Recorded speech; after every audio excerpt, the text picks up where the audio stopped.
Hi வணக்கம். நான் உங்கள் திருப்பூர் இலக்கியாங்க.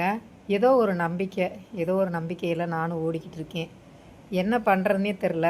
என்னை யார் இயக்கிட்டு இருக்காங்கன்னு கூட எனக்கு தெரியலை.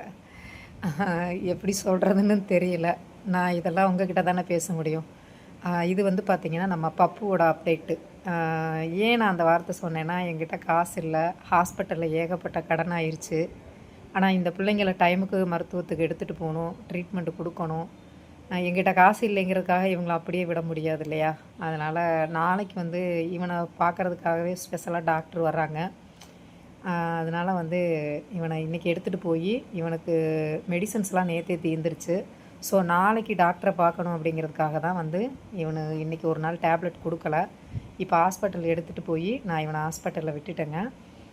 இன்றைக்கி நைட்டு நாளைக்கு அங்கே தான் இருப்பான். நாளைக்கு வந்து டாக்டர் செக் பண்ணிவிட்டு அவங்க எந்த மாதிரி முறையில் இவனுக்கு சிகிச்சை கொடுக்கணும், ஆப்ரேஷன் பண்ணுறது எல்லாமே டேட்டு ஃபிக்ஸ் பண்ணிடுவாங்க. ஒரு வேளை இவன் ஹெல்த்து நல்லா இருந்து இவனுக்கு வந்து பிளட்டு வேல்யூவெல்லாம் நல்லா கரெக்டாக இருந்துச்சுன்னா நாளைக்கே கூட இவனுக்கு அந்த ஆப்ரேஷன் பண்ணிடுவாங்க. இவன் அதுக்கப்புறம் நல்லா நடக்க ஆரம்பிச்சிருவான். வழக்கம் போல் தாங்க. இவனுக்கு 12,000 ஆல்ரெடி பில்லு. இன்றைக்கி கொண்டு போய் விட்டுருக்கேன். இன்னையிலேருந்து போர்டிங் இருக்குது. நாளைக்கு ஆப்ரேஷன், இந்த மாதிரி நிறைய எக்ஸ்பென்ஸ் இருக்குது.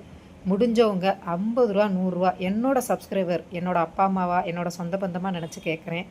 நீங்கள் 50 100 உதவி பண்ணிங்கன்னா இந்த குழந்தைக்கு ஒரு நல்ல வாழ்க்கை கிடைக்கும்.